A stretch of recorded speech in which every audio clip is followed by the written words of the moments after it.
And we're back with another episode of the Lakers Fast Break podcast. It's Gerald Glassford coming right back at you here from the Lakers Fast Break, Pop Culture Cosmos, Game Source, and Inside Sports Fantasy Football. Thank you so much for listening to all of our great programs.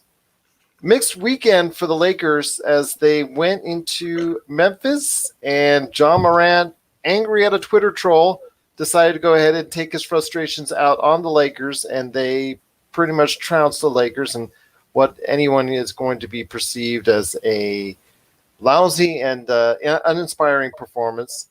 But then they made up for it with, even though they didn't have Anthony Davis and Alex Caruso, they did make more than make up for it in New Orleans, where once again it was a matchup with LeBron versus Zion, with LeBron still showing that edge right now. And even though Zion was, he performed very admirably, did a great job. Unfortunately, it wasn't enough because LeBron, in the end of the day, just proved to be too much for the New Orleans Pelicans. A lot of stuff going on, including possible new entries, a departure, and what really is LeBron's MVP hopes for this season. We're going to talk about all those things today and more on today's show with my good friend. I know him as Tom Wong, but you know him as the commander-in-chief of the Lakerholics.net. Be part of the conversation today at Lakerholics.net. It is my good friend. It is LakerTom. Tom, it's always great to have you back on the program. It's a pleasure being here, Gerald. I look forward to our conversations every week. I think you do a terrific job as a moderator. You always fill in the blank spots. You always have a good selection of topics to discuss and talk about, and you have true purple and gold blood running through those veins. Well, I'm trying. Although, I got a feel for Steve Ballmer because he's finally getting a chance to have his own place, because it is rumored that he's finally found a purchase price that MSG, or the owner, James Dolan, actually likes, of the owner of the New York Knicks, James Dolan. He actually owns the Los Angeles Forum, which I was born literally a block away from, and was the home for many years for Los Angeles Lakers. It looks like that Steve Ballmer is actually going to go ahead and buy the Los Angeles Forum. What are your thoughts on that, about the Clippers moving into the Los Angeles Forum? I think it's a good thing for their own identity. Looking at this, realistically, looking at this objectively, I think it's a good thing for them and their franchise, although I would have preferred the Anaheim Pond as my first choice for them. I've been saying that for 10, 15 years now, and I think that's probably the best place for them. They play exhibition games there, and it always seems to go over well. But what are your thoughts on the Lakers buying into the Los Angeles Forum, which is going to be right next to that Hollywood Park football stadium experience that they're building? So I got to keep that in mind as well. I actually think they ought to go back to Seattle, but that's beside the point. Or they could come to Las Vegas. They could come to Las Vegas along with the Raiders. Well, I know the NBA not team. A bad idea. I know an NBA team long term, I think, would be more successful than the Raiders here. I think the Raiders, I don't know. It just they have these expectations that they go in, fill 60,000 seats the first year, and then it gets a little bit smaller, a little bit smaller, and then their eyes start wandering in about 10 years or whatnot. Right. And as soon as their lease is up, they're going somewhere else. I think they could truly become America's team. Yeah, in more ways than one. I think on the move. Yes, sort of like a trailer trash team, as far as I'm concerned. Well, I've never been a Raiders fan. So one trailer park to another trailer park is fine for them, and I think the Clippers ought to follow suit. I'd be glad to get them out of Staples so that they don't do the silly things like covering up our banners during their games and things of that nature and so forth. And sharing I'd rather, I hate to have a road game in our own arena. It doesn't make sense to me. I do know there's some intertangling between the ownership of Staples Center and the Lakers and so forth. And I always thought it was a bad idea to even let the Clippers share that spot. Anaheim would be fine, or send them back to Seattle, or maybe Oklahoma City even. But anywhere just to get him out of the Lakers' own area. Well, you can't put him in the sports arena anymore, my friend, because I think they tore that down. Yeah. What is there anything? Is the Forum still? Is anything being happening at the Forum nowadays? Oh yeah, absolutely. They've been. Do they actually talk about playing there while they build something new, or I don't know if they're just tear it down? I don't know if they're putting anything new in there or rebuilding it. I'm sure Steve Ballmer is going to put a lot of money into modernizing it. Whether or not they tear it down and rebuild it, whatnot, I hope not, because it has such a great history. It's been hosting concerts and church events for years, and that it has continued to do for some time. So it's not like it's been dormant or anything like that, like the sports arena was for quite a bit after the Clippers left. But it's this point. I think it's best for their own identity. And I know I didn't want to start off the Lakers podcast with the Clippers talk and all that, but I just wanted to go ahead and mention that because the Lakers will then have the Staples Center all to themselves, and it'll feel less weird because, like you talked about, the Lakers and Clippers sharing the same space. It's always felt weird. It's always felt funny. And I know the Chargers and also the Rams are going to be doing that coming up here in a little bit when the Hollywood Park football stadium gets opened up.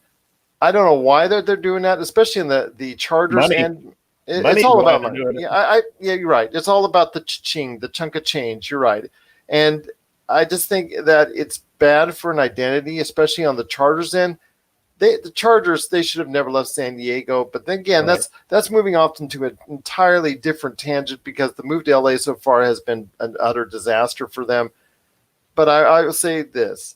I think for the Clippers, it's a good move for them. I still think they should have gone to Anaheim. I think to create an even better identity like the Angels have. Right. Go there, even though the Angels. Still the LA Angels, though. Yeah, I know Anaheim. the Angels. It was better. That's ridiculous. It should have been the Anaheim Angels or the California Angels. Should have been that instead of the. I shouldn't have said that about identity because the Angels don't want their own identity. So. Well, how about the Golden State Warriors now playing in San Francisco? It's like, come on, guys. Yeah, exactly. They should have reverted back to the San Francisco Warriors. Exactly. Well, do want to give a big shout out to Genius Immortal for watching. Appreciate it so much. Thanks for stopping by the Lakers Fast Break. But yes, the Clippers are going to look like they are moving out of the Staples Center, which is great for the Lakers. They're going to create, again, their own building one more time. It's going to be awesome again. Well, again, they do have to share it with the Kings, but that's another story altogether. At least the Kings have championships. How about that? They have championships. That's true. It's a different sport, at least. Yes. They play on a different type of court, Yes, it's exactly. A different type of ball. It's a whole different thing. Exactly. And thank you, Genius Immortal, for subscribing. You can subscribe to our shows anywhere you get your podcasts and also, of course, right here on YouTube. We truly appreciate it. But let's get down to the nitty-gritty, my friend. It was a mixed weekend, a mixed bag weekend this weekend for the Lakers. They did go into Memphis and met a very motivated Ja Morant, who I think is tired of hearing the Rookie of the Year talk slipping away from him when he's done really nothing wrong. And, I know we talked about this and you thought I was on the side of Zion, but I'm not on the side of Zion, even though he's played truly brilliantly. I just think that there's going to be a lot of talking heads talking about how Zion should be the Rookie of the Year in only playing 37 games, which I don't think should be the case. Play at least half the season. I think Patrick Ewing won it with 50 games, and I think that was the fewest number of games that a Rookie of the Year ever got. Well, that was I looked at that field he was matched up against, and that was a pretty porous, competition. But that would be a travesty. I mean, and I, as I said in the last podcast, I really have a lot of respect for Ja Morant. He's hard to keep out of the key, and talk about a lightning quick guy who's got the hops to put that ball down anywhere. He played a great game, and basically their entire team played a great game. They had a lot of support, especially from the Zebras. We've gone 2 games now where the Lakers have haven't even gotten in double digits on foul calls. And to me, that's one of a huge travesty that LeBron James keeps getting disrespected by the officials and not getting the simple bumps and nudges that other offensive players get every time they go to the hoop. That's just really irritates me to no end. I thought that the last two games were just perfect examples of LeBron having contact on every single drive that he makes to the basket. Contact that if it was James Harden, he would be standing at the line shooting free throws. It was a testament to the Lakers that they went through that. They worked through that and won the game last night. And I think that, one of the things that I think is a harbinger of what's to come, as we talked about last time, LeBron averages 20% more in the playoffs than he does the regular season. And generally, he finishes the second half of the season sort of ramping up toward the playoffs rather than just trying to turn it all on at once. And last night, I think we saw a preview of a type of offensive sets that we may see a lot of as we head down the stretch, and we're definitely going to see in the playoffs, which is the Lakers clearing one side of the court and letting LeBron go one-on-one. It's a recipe for success that you can't match because there's very few people that can stop him from going one-on-one. It's the Lakers' version of Russell Westbrook, if you will. You want to put Russ one-on-one against somebody and spread the court out. Same thing with LeBron. You want to clear one whole side of the court for him, line up three-point shooters above the mark, and then let LeBron go to work. And you're either going to get a wide-open three-point shot or a layup, one or the other. I thought that was just tremendous play by LeBron. He did take 1-3 and nailed it, during that stretch. But he lived at that motto that if the game gets tough and comes down to the line, you want to attack the basket. That's the way you win a game, especially when you've got the skills that LeBron has. And you're talking about the game against New Orleans Pelicans. Yes. Yeah. Second game against the Pelicans. You're trying to blot against the Pelicans. Yes, that was Sunday's game. You're trying to blot out Saturday's game against Ja Morant because that's a game you just flush it, Gerald. What else can you do? I mean, it was an uninspired game. Your favorite player, Rondo, got all sorts of activity. Kuzma got all sorts of activity. They both had team-leading negative plus minuses. And, I give credit to the Grizzlies. One thing that always happens, and I've mentioned this over and over, is why you just have to really respect the road record that the Lakers have and the record that they have against teams with losing records, because they come out and take care of business almost every time. And so this is the NBA, and any five guys that you've got on these teams can have a game that was just terrific. And the Grizzlies did, they won every loose ball. They won every 50-50 ball went their way. Every bounce went their way. They'd shoot the ball and miss it by a mile, and the rebound would bounce right out to somebody. And the Lakers just couldn't seem to get the right plays at the right time. They got it down to 9 points, and then a couple of big plays by the Grizzlies basically saved that game out. And Morant, he's I think I said he reminded me of Jason Tatum in the way he moves that ball around and can make a shot from almost any angle as he's attacking the basket. And he threw some little shots up there, some little floaters that were like sidearm floaters on the move sideways that just swished. Played a great game.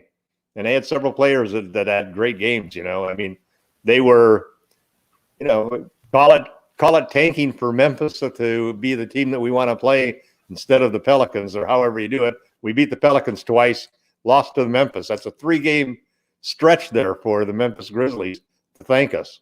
And hopefully they'll thank us by getting swept in the playoffs.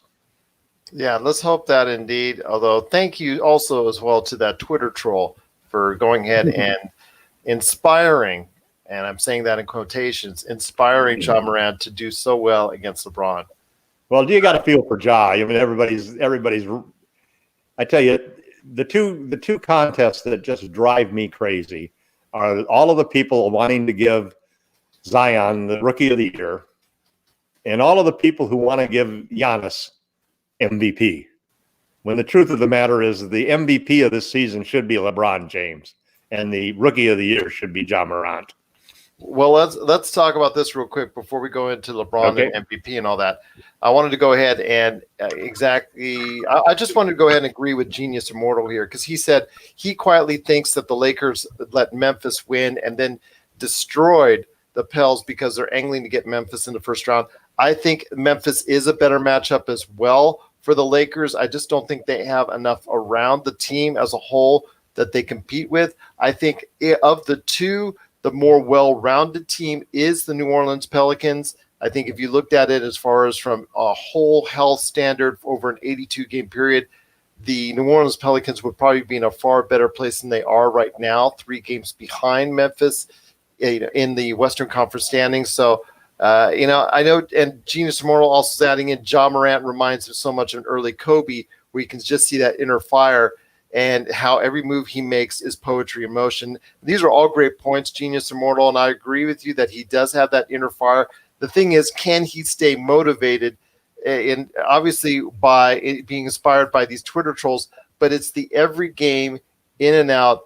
Kobe always found that motivation for some reason or another. He didn't even worry about Twitter trolls at that time. He always found some reason to be motivated and stay the competitive individual he is. And if Ja Morant has that, he bottles that and unleashes it every game. The sky's the limit for Ja Morant. And I think he could be truly one of the great players in the league before all is said and done. Yeah, I think he's going to definitely be a top 10 player, and he's actually turned it on since Jaren Jackson got hurt. And, that definitely, has really probably taken them away from me and almost a sure 8th seed in the league, As to whether or not the Lakers really tanked it or something like that, I think that you just run into games every so often. You run out of gas, and the other teams got the hops that night, and I think that the Lakers just ran into a situation like that. I think it's ridiculous to really think that the Lakers had any motivation of who they wanted to play in the 8th seed. Frankly, I don't think the Lakers care one bit who's the number 8 seed or 7 seed. And you can't even really. It's hard to even go ahead and try and angle for that because it's 25 games out, so you don't know what's going to happen in 25 games. And it is a 3-game buffer between the 8th seed Memphis and everybody else. So I'm sorry. The Lakers do a great job of staying in the moment, like Frank Vogel says, and playing each game for a game. Today's game is all that counts. Wasn't last game, not the next game. Well, the moment that they stayed in, it wasn't a very good moment on Saturday, but it sure made up for it on Sunday. Yep. And Genius Immortal. And we still have a 6-game lead in the loss column over the Clippers and the Nuggets. So not too bad at all. No, and we have the number 1 seed locked up pretty much. I just you're right. I think you're right, Genius Immortal. I think LeBron and AD have a certain motivation against New Orleans, especially AD. But unfortunately, AD did not play this Sunday in New Orleans, which was kind of unusual. I think going back on it, maybe he should have chosen to not play against Memphis. But every time he plays against New Orleans, he usually plays very, very well. 2 40-point games in the first 2 games against New Orleans. So they're going to win either which way. It all depends on if they're going to sweep it or they're going to win 1 game against the Lakers. That's just either team. I think New Orleans can take 1 game. I think Memphis will just get swept. Yeah, I think both teams are likely to get swept. I think the thing that you look at the Lakers is they have the best record in the league for close games. That's one of them. They're the best road team, the best close game team, and a lot of that is pretty simple to understand. It's LeBron James, man. If you got LeBron James on your lineup and you come in down the last 3 or 4 minutes of a game and it's tied, the Lakers have a huge advantage. Although he's not statistically the best clutch player. That is Chris Paul amazingly doing an outstanding job in Oklahoma City. That's to his compliment that he's taken a bad situation where he was basically punted by James Harden in Houston and turned around to provide a team which has some certain holes now, but their future is looking good in Oklahoma City, and he is really doing it for them. And they're playing way above their pay grade at this point in time. So props to the Oklahoma City Thunder and where they're at. But getting back to the Lakers, my friend. Before you leave that, think about that trade. Yeah. That was a trade of 2 guys who's had contracts that people said you couldn't trade, and 2 guys that people said, why would you want to trade for them? And look at what they've both done. Yes. They have both turned their careers around. I mean, especially Westbrook. Westbrook all of a sudden is looking like maybe the best guard in the West. Exactly. And he's become unstoppable now that they're playing a 5-out small ball lineup with it's Daryl Morey and Mike D'Antoni's dream come true. And exactly. And he's playing he's at a level, unstoppable, man. He's not taking threes. He's just attacking the rim every single play. And then Chris Paul, here's a contract that nobody wanted. The Clippers basically signed him and Blake Griffin to big contracts in order to dump him, and they were able to do it. That's pretty miraculous. But Oklahoma City is, they're doing as well as you could expect, and even better. It's an amazing trade when you think that a good sign and trade type of deal, that really helped both teams and resurrected both guys' careers. Although I don't know how much longer Chris can continue to play at his age. He's always got these injuries that seem to derail him in the postseason. But really a remarkable trade, and I still think that the Rockets are going to be a team that nobody wants to play in the playoffs. Not with Westbrook and Harden as the two attack dogs and a whole bunch of 3-point shooters surrounding him.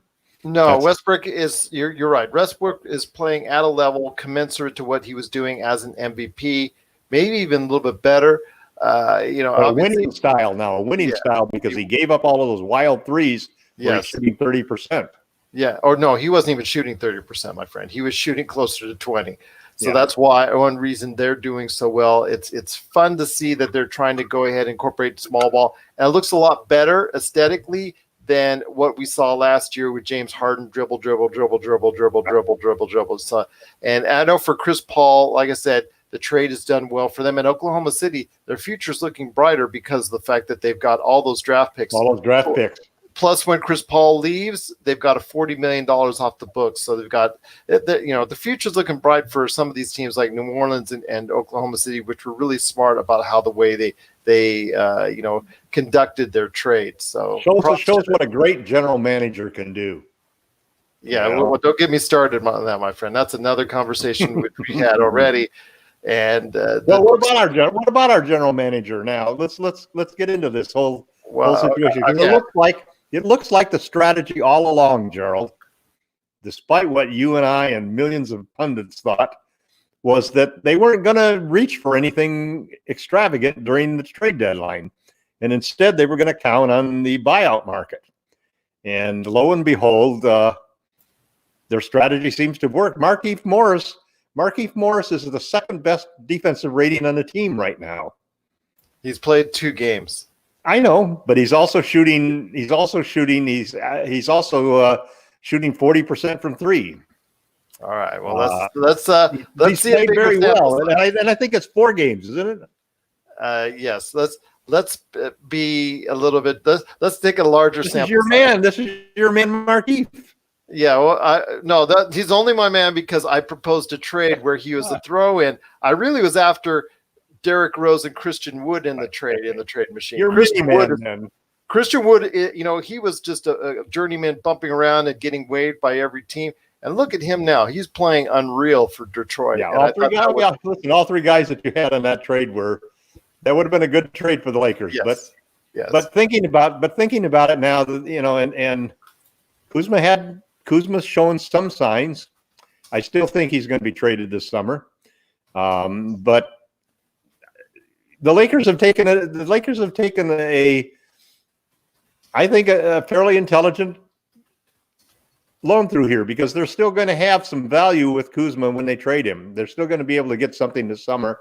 And they will also have those 3 guys who had the no trade contracts because they would have lost their bird rights.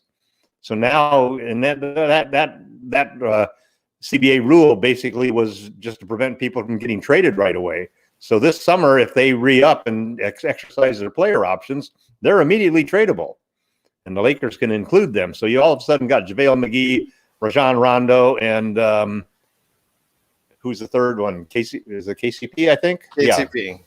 You've got 3 more. You got 3 more trade assets that you now can aggregate into a trade this summer, along with Kuzma.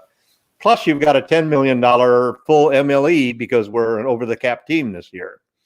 So there's going to be some action this summer. Could be, but it's going to be somewhat of a dry free agent market. But Yep. everybody's gearing towards 2021. Yep. And I understand Genius Immortal. You and Tom both are big proponents of Rob Pelinka. With me, I just wanted to see his and evaluate his performance from point A to point C this season before you give him that bump up in raise, before you give them that bump up in title.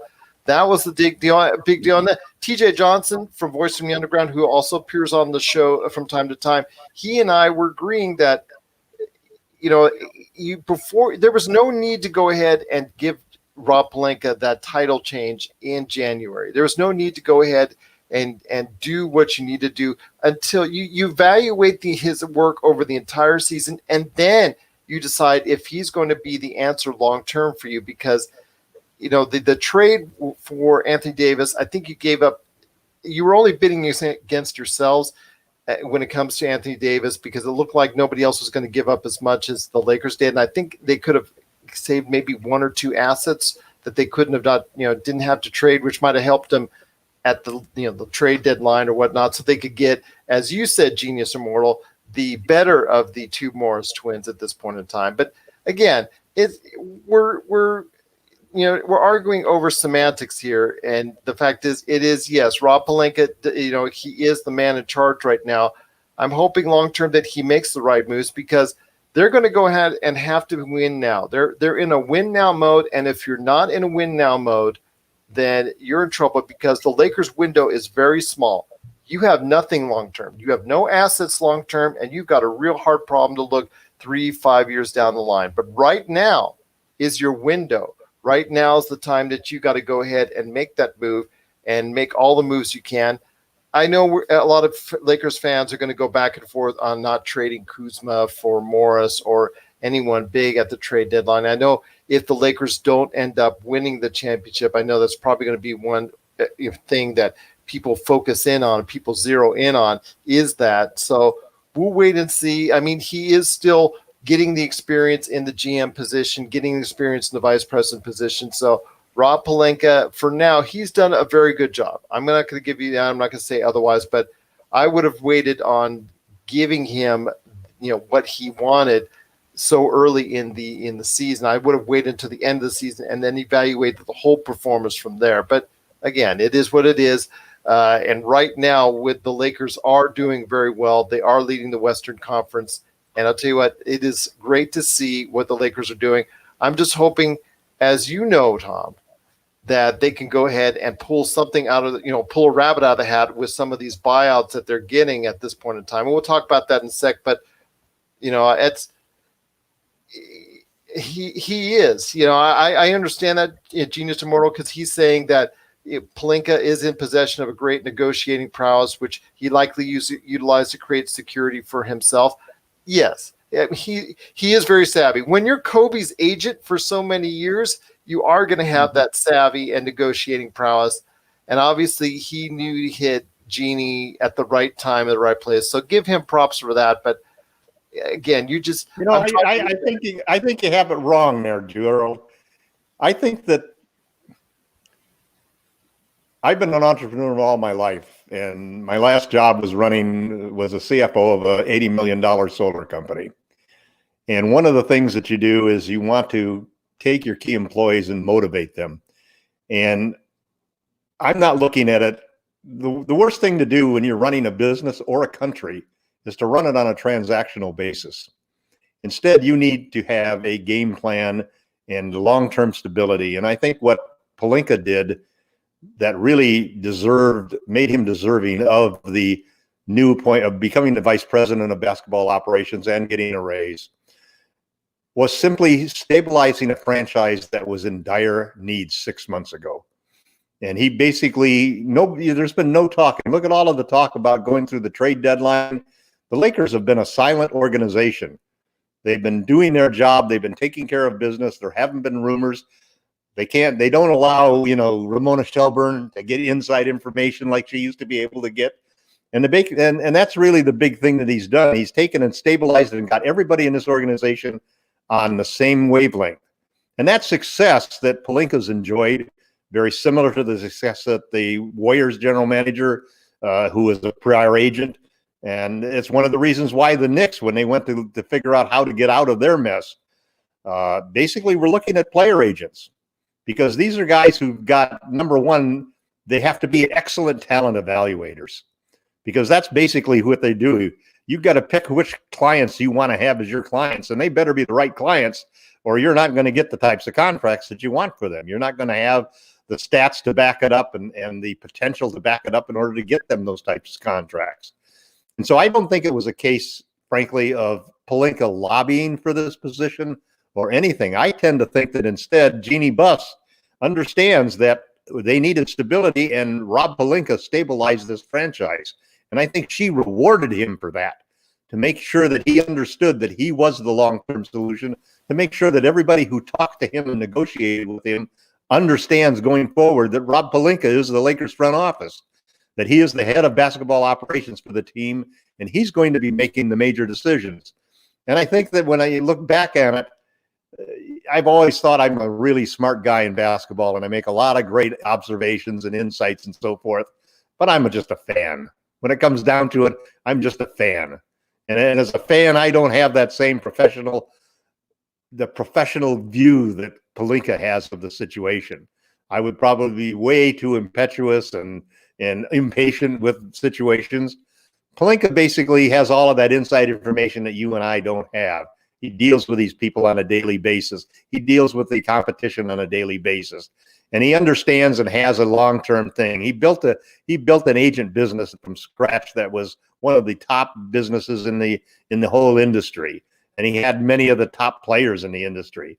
A guy who could get Kobe Bryant to, really throughout his whole career. And I think that we've seen now that you don't hear any more talk about how Rob Pelinka was incapable of understanding the cap, or incapable of making a good deal, or incapable of negotiating it. Could he have gotten maybe a better deal for Anthony Davis? Anything is possible, but by the same token, there was nothing more important than landing that deal for Anthony Davis. And during that whole process, he showed that he understood exactly which steps he had to take, exactly which players he had to get rid of in order to clear the cap space, in order to make that deal. And then when he went after Kawhi, he made a judgment that that was the move to make, even though there was a good chance that they weren't going to get it. And it took basically the Clippers willing to pull their pants down and give everything in the world to the Oklahoma City Thunder, in order to get that trade for Paul George. Otherwise, Kawhi would have joined the Lakers, because he wasn't going to join the Clippers without that. And then Pelinka turned around and actually made great moves to build this roster, and to create a roster, and to create the coaching staff and the chemistry that has this team in first place by 6 games in the loss column, lined up to be the number 1 seed, the second best record in basketball, and the greatest player, the number 1 MVP in the league right now, healthy and playing. And they're starting to do a little load management as they head down the road. They held firm and didn't make a deal at the trade deadline, because I think they felt comfortable that they were going to get a better deal next summer. They were playing win now, but they're not going to throw everything in the mill. They're playing win now, but they're also playing to win multiple championships. That's always been the Lakers' way. That's what Lakers exceptionalism means. And that's why Pelinka has played this game perfectly. That's my opinion. Well, that's a great opinion. And Genius Immortal, I think, agrees with you on it. You've got a great fan right there. So with Genius Immortal, he's pretty much agreeing with what you said. So that's great to see that someone is seeing. And with me, though, I'm just a results guy. And if the Lakers, I'm just going to tell you right now. I'm just a fan too, I mean, I was screaming for a trade. Running Lakerholics.net, this, that the minute if the Lakers lose in the second round to the Clippers or whoever, and it's not even close to what you wanted it to be out of the season, guess who's coming with the pitchforks? Guess where they're going ahead and they're starting first? They're starting right at Rob Pelinka. And that's the problem right there. I know that's where I'd go. I'm sorry. That's where I'd go right there. So I'm just, I think he was very vulnerable at one point in time during the whole at the Magic Johnson thing. Yeah. And you're right. And Genius Immortal mentioned too. And I'm going to say that. But again, the jury's still out on the performance. I need to Twitter see may come after him, but Jeannie Buss is not going to. Yeah, well, that's Jeannie's always been an impulse person, and she's always acting on impulse, and that she did. But again, it's done, and I just want to see what the Lakers are going to look like now because their window is very short with LeBron. Yeah, and nothing's guaranteed. The ball can bounce the wrong way, an injury can happen. I mean, that's why you play the games instead of just writing it down on paper. This is true. Well, getting back to what we were going to talk about here, when I went off a tangent with Rob Pelinka, again, always a source of conversation for us on this show, and always a source of conversation on your side. Rob Pelinka or Rajon Rondo? Rajon Rondo, I think you're coming to see my side of things. Oh, yeah, I'm all the way over with your side. Yes, if Genius, nice talking to you as well, Genius Immortal. All the best to you, and thanks for subscribing and check out our videos. Our podcasts are available on Apple Podcasts at any point in time. And LakerHolics.net. LakerTom is always available on LakerHolics.net, so check him out there as well. Thanks for being a part of it. Always best to you. All the best to you. But again, when it comes to what we're seeing with the Lakers, Rajon Rondo, I think that's something that always you've come around to that point when it comes to Rajon Rondo. I mean, I saw from last year to this year the trend to where it's going. But when it comes to, let's go back to LeBron James for a second. I know a lot of prognosticators are talking about MVP and Giannis. And I cannot argue with Giannis. In 30 minutes, 40 points, the games that he's having, he's on a great team. He's got the best record. It's really hard to say, hey, he doesn't deserve the MVP for a second time. But can he do these? Can he get these numbers? Can he have this kind of performance at 35? That's the question I would ask, because at 35, LeBron James is killing it. He's leading the league in assists. He's doing such a tremendous job out there.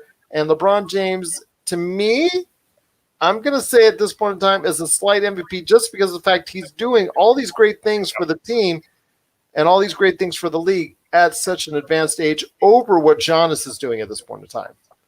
And the other factor is, hold on, just Mike Battaglia, we are live right now recording for the Lakers Fast Break podcast. Just thank you so much for joining us and appreciate you watching. Go ahead, Tom. Well, I think the thing people have to realize is that Giannis is on a team that he's been on for several years now. And he's, you can say that he's got the best record and so forth, but if you take a look at the team and you compare the on and off stats for Giannis versus LeBron, the Lakers still have a problem when LeBron's not on the court. And aside from that, there's just that whole thing of the challenge. If you were to take LeBron off of the Lakers and you were to take Giannis off of the Bucks, I don't think there's any question which team would be the better team. Because the Bucks overall have a better roster than the Lakers do. They have a deeper roster. They have a roster that's been together, and they have a roster that has a better winning record without him than the Lakers do with LeBron, and has a higher net rating without him on the court than the Lakers do with LeBron off the court. Aside from that, there's just the whole thing that this is a regular season award, but it's also influenced by the quality of the players in the playoffs.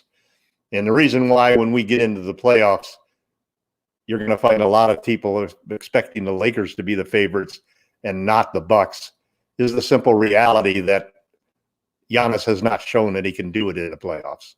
He didn't even make the finals last year. And so, you've got to keep that in the back of your mind. And throughout the whole season, they beat the Lakers one game. It was the only game that Giannis has shot better than 5 out of 8 from three-point land in the 50 games that they've played already this year. So, when we get down to the nutty-grutty, you're going to see that LeBron James is the MVP.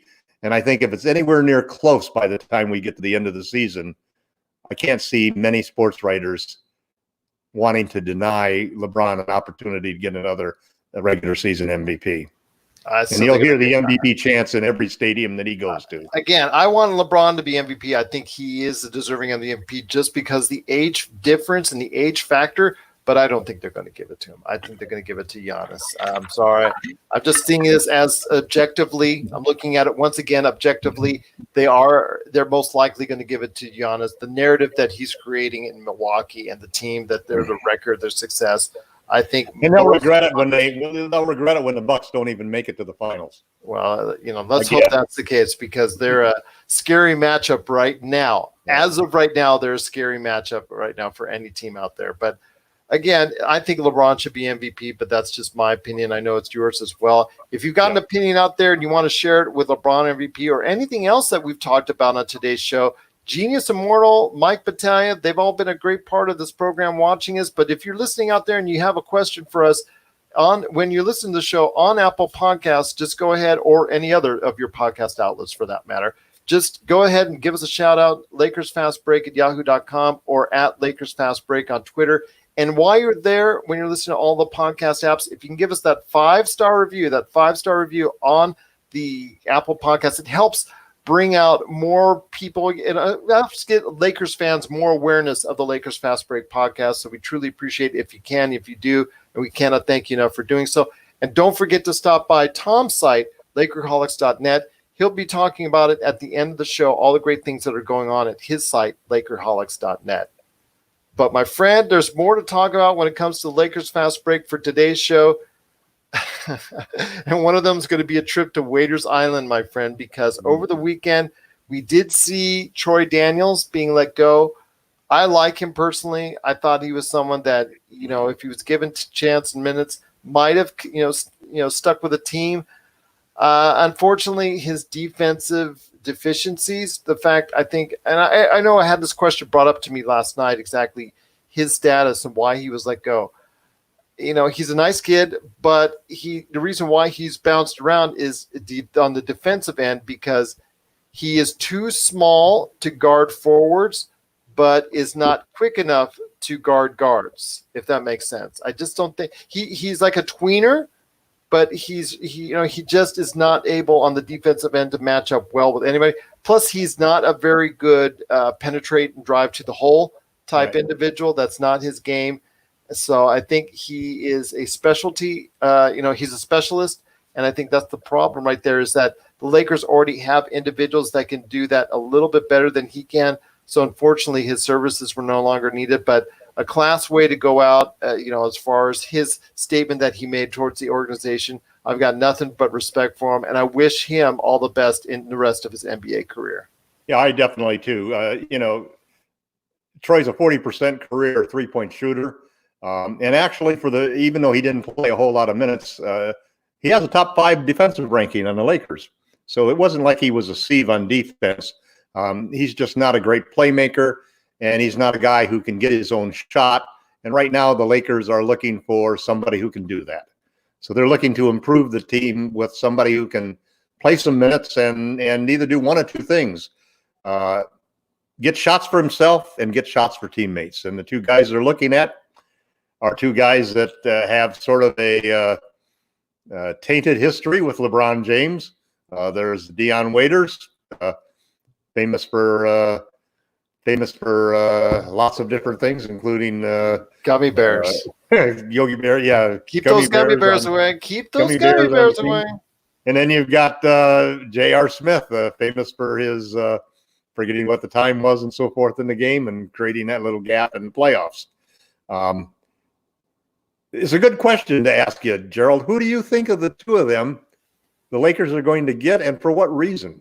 And that's something Mike Battaglia wanted to ask right now. He said, did he miss the Dion versus JR conversation? Oh, no, my friend. Oh, no, it is right now.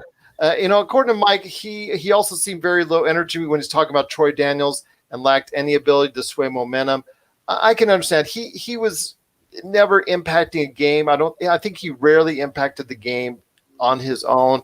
And I just don't think that's his, I think on a team where he's given 25 to 30 minutes a game, I think he can give you a bigger impact. But he, just his demeanor, the way he was going about things, you never see that just rage going through him, or that determination that I think that LeBron and a lot of his teammates need at this point in time. Great teammate to have, but he was kind of quiet. And I just think, like I said, his play on the court is just something that was not conducive long term to what the Lakers were going to go ahead and do. And I think if you go ahead and give him an opportunity to play, I think he can stick in this league and have a regular spot for at least 2, 3, 4 more years because of the fact he can shoot the ball so well. Yeah, he's an NBA player, and the only problem was in the Lakers, he's the 15th player. And basically the Lakers are looking to sign somebody who will be the 10th or 11th player. And so that's an upgrade to get somebody to come in there who can do some of the things that Troy couldn't. And at the head of the list is make points. They need somebody who can come up and be scorer off of the bench, somebody you can count on. I tell you, I think it's going to come down to whoever has the best workout. I think that's really what it is. Both guys haven't played for a while. What if both guys do well? What if both guys do well? Could Jared Dudley be on the outs? No, I don't think so. I think Dudley's a big part of the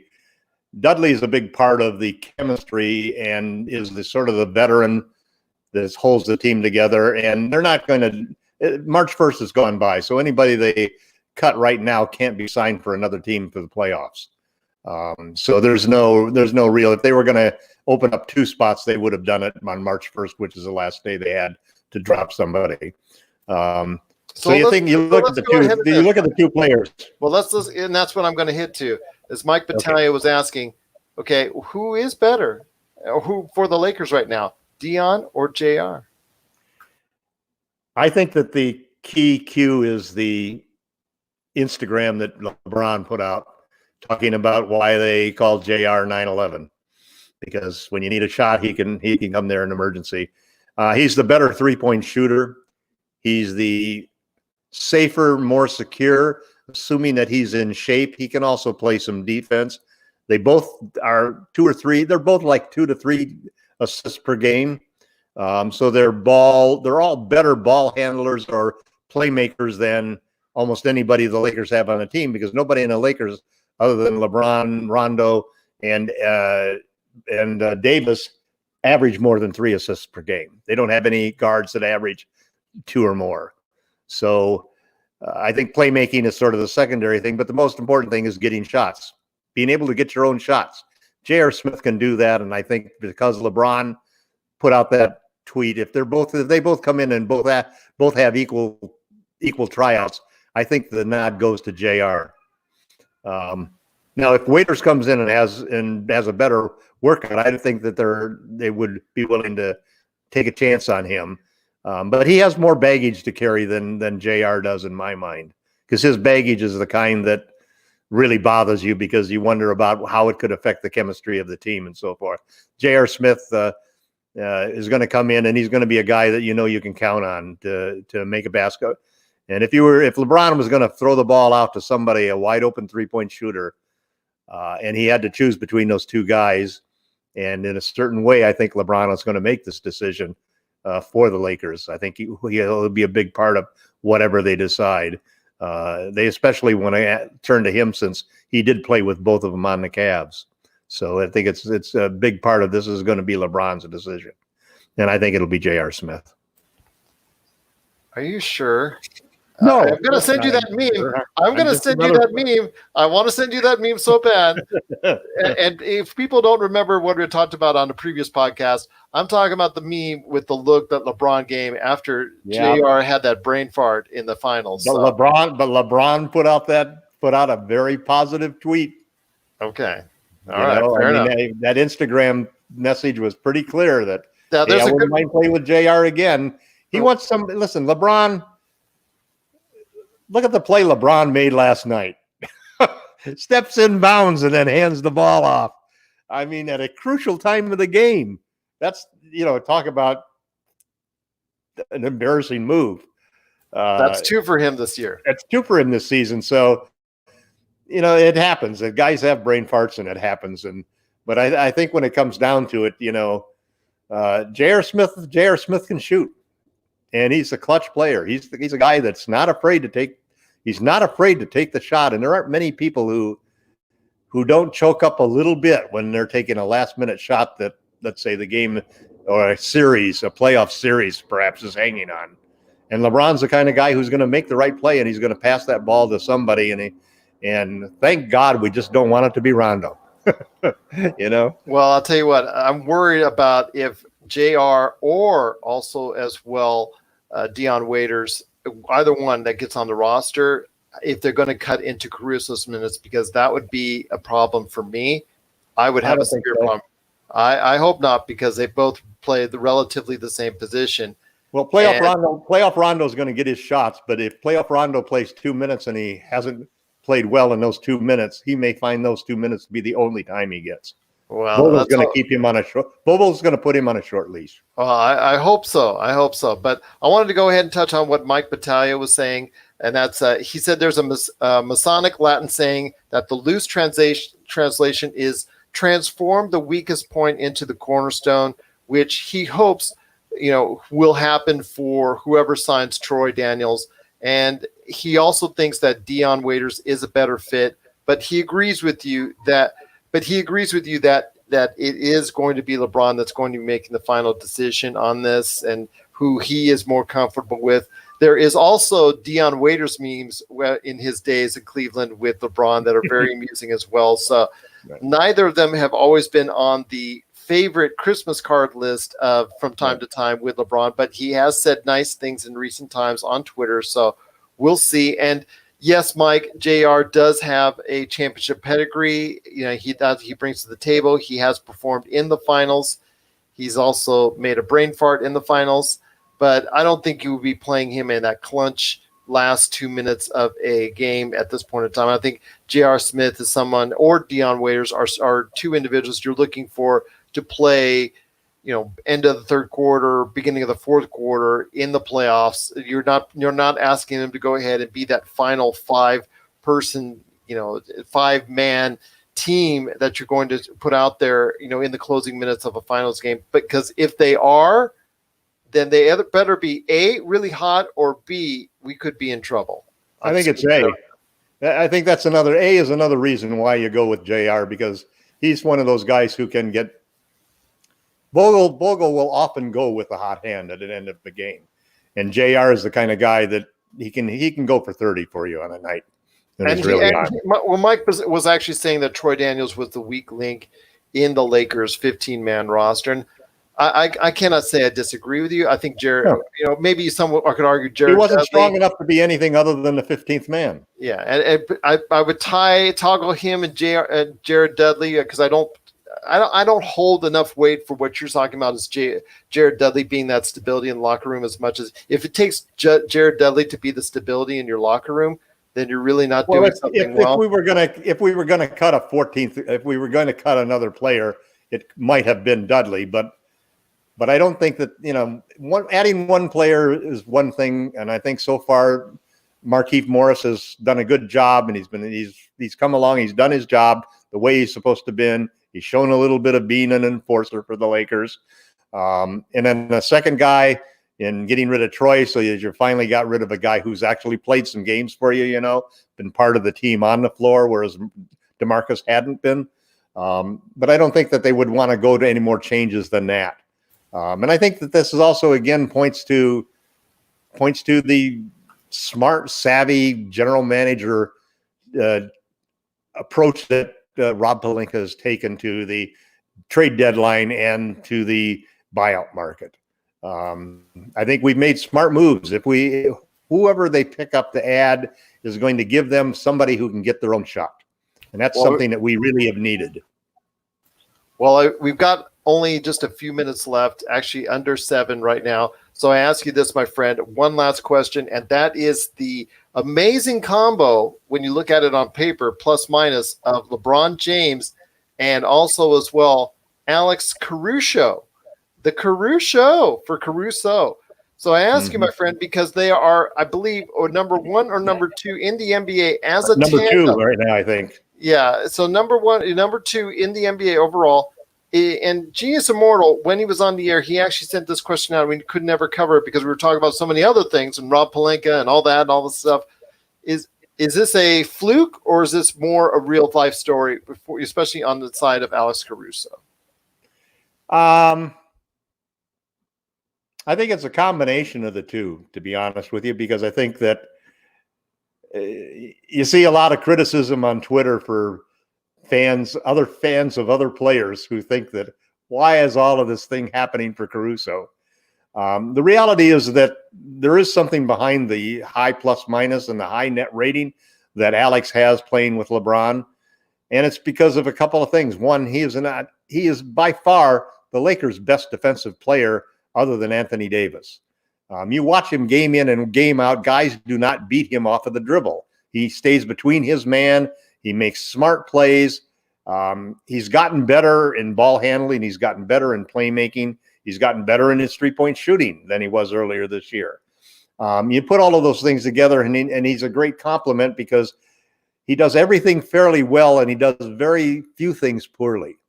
But there's also a factor in there that he's become, almost like a meme hero for the Lakers.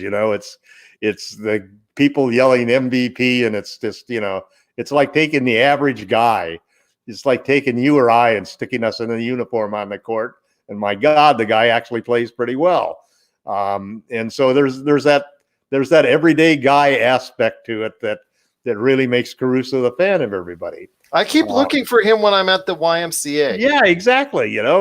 He could be the guy that you passed the ball to last weekend in the pickup game. But the truth is he's a 6'5" guy. He's got great athleticism, and he's smart, and he makes some great plays. He makes some great reads, and he's getting better. I think I think Frank Vogel really now appreciates that, and you'll like this part. I actually think that there's no question that many of the Rondo minutes are going to go to Caruso, and many of the Rondo minutes are going to go to whoever Waiters or J.R. Smith get added. I think Caruso is definitely going to close out games.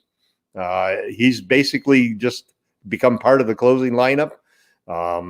Very much like you see Howard, at least until we hit the 2-minute mark, So I think that Rondo will have his moments and he'll get his opportunities against certain matchups. But Vogel is a good enough coach to understand that 4 out of 5 times Rondo is not going to deliver. That may be worth one game. That may be worth one playoff game in each series that Rondo could be terrific, or maybe 2 if he's really playing his heart out and playing the best that he can do. But the other 4 or 5 games in each of those series, basically, you're going to see that time go to other people, and you're going to see Rondo playing 4 minutes and 5 minutes in a game. It's not going to be playing the 10, 12 minutes that he's been playing so far. And I'm probably going to get the messages from you on Twitter about playoff Rondo when that happens. Yeah, it'll happen. It'll happen sometime. It'll happen indeed. But listen, I feel for Rondo because what's happened is here you have a guy who is probably next to LeBron James, maybe one of the smartest basketball players out there as far as understanding the game and understanding the court and so forth. The problem is that he just can't do what he used to do. And he just can't play defense good enough like he once could when he was an all-defensive player. And, an old guy like me, I get out there in the court and with my son and my grandson and my granddaughters even. Man, I wish I could still do some of the things I could do when I was younger. And you understand all of these things, and you see those plays develop, and you see those opportunities, and then you try to do them, and your body just won't let you do them. And that's what happened with Rondo, And every so often he'll get that spark, and he'll hit those shots and so forth. But otherwise, 1 or 2 bricks, he's going to be gone. That's true. Let's hope that that's the case, and that he doesn't hit the bricks, mind you, but that he, if he's not doing well, that he gets 1 or 2 defensive lapses, 1 or 2 bricks, and 1 or 2 intercepted passes, and he's out of the game. Well, I think it's a less fluke than you do in regards to, Alex Caruso and LeBron James as a top tandem or one of the top tandems in the league. Mm-hmm. But I also think that as much as I don't like it, it is a matter of Frank Vogel's timing on when he puts the Caruso into the game and when he plays and at the times that he plays. We saw it in Memphis where he started the game and really wasn't a great fit at that point in time. It really didn't work out well. But in his normal position, working out of the break glass in case of Caruso type emergency type deal that he often is in the latter half of the first half, and also the second half as well.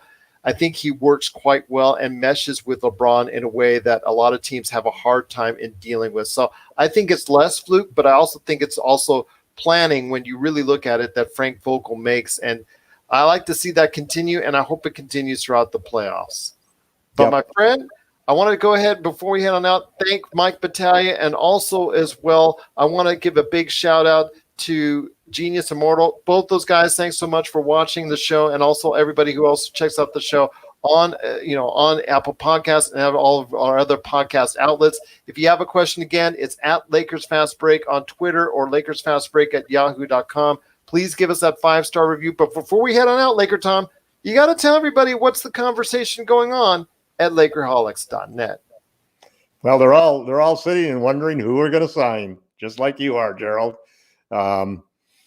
Everybody feels the same way as we did about Troy Daniels. Great member of the team, classy guy, played well when he got his minutes. He just basically was the 15th man on the roster. And at some point in time, when there's a chance to upgrade the roster and bring somebody in who can be the 10th or 11th man, then Troy had to go. So I wish him the best. And everybody on the blog is really happy with the move.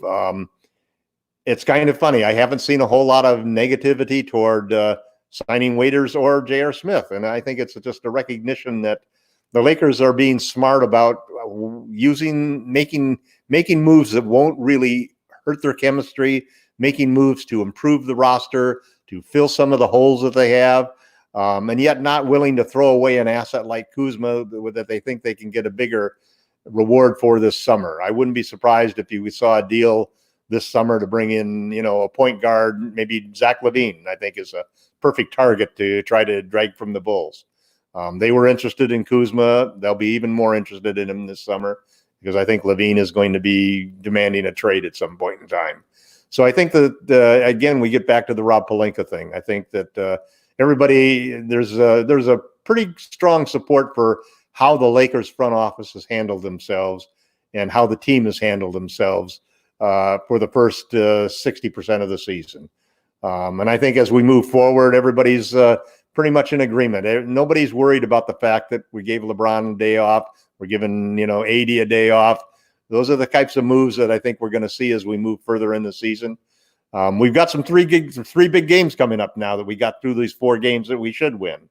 We've got the 76ers, the Bucks, and the Clippers. And those are going to be test number 101 for the Lakers, Can the Lakers survive 3 teams like that, It's going to be a real big challenge and so forth. And you know what?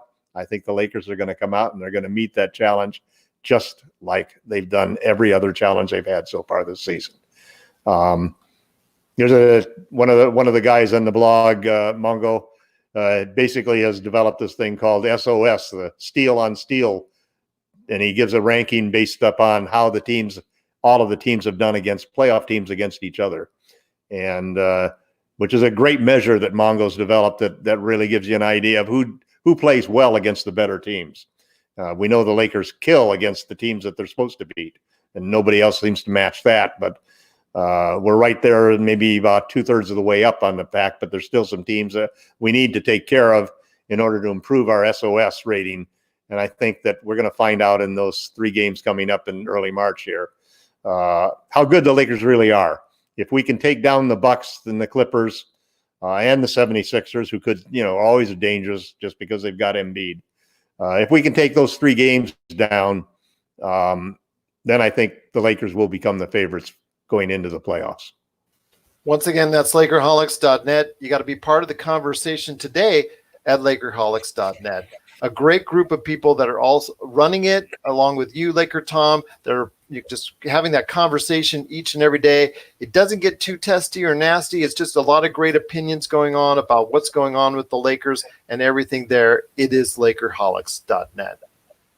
Well, it is going to be a great week for the Lakers because they are playing some heavy-duty matchups in Philadelphia, the Bucks, and also the Clippers. So by the time we meet, we'll have even more to talk about when it comes to what happened in the past week when it comes to the Lakers. I'm hoping the incidents, the stuff that's going on with the coronavirus, I hope they don't prevent the Lakers from, being able to play these games. I hope that they'll still be able to go ahead and finish the season out strong and be able to go ahead without interruptions. And also, everybody out there, please stay healthy. I'm just, my prayers and thoughts are out with everybody out there that are being affected by what's going on out there in the world out there with the coronavirus and all that. So our thoughts are with you for the Lakers Fast Break.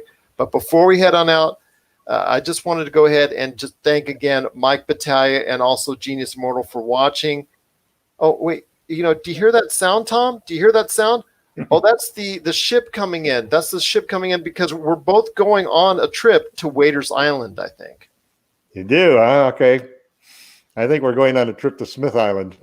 All right. Well, we'll have to wait and see whether you're going to go ahead and who shot JR or trip to Waiters Island. We'll have to wait and see who gets the props and who gets the slot for the upcoming Lakers roster going forward as they head towards the playoffs. And I'll tell you what, it's just a great time always talking to you. Cannot thank you enough. Please check us out also as well Tuesday nights at 9 on the RTF Sports Podcast Network.